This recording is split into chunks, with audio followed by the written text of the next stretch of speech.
প্রধানমন্ত্রী শেখ হাসিনা বলেছেন, শিক্ষার্থীদের আমি রাজাকার বলিনি, আমার বক্তব্যকে বিকৃত করা হয়েছে, তারা নিজেরাই নিজেদের রাজাকার বলে স্লোগান দিয়েছে। আজ শুক্রবার সকালে ক্ষতিগ্রস্ত বাংলাদেশ টেলিভিশন ভবন পরিদর্শনে গিয়ে তিনি এসব কথা বলেন।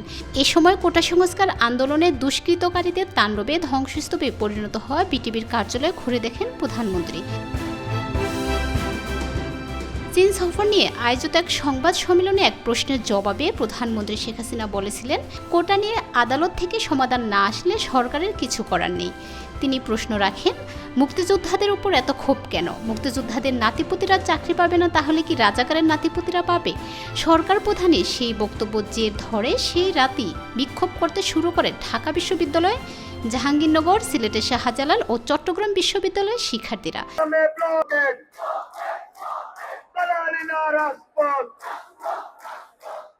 তীব্রভাবে আন্দোলন ছড়িয়ে পড়ে গোটা দেশে এবং আলোচনা সমালোচনার রূপ নেয় আন্তর্জাতিক পর্যায়েও।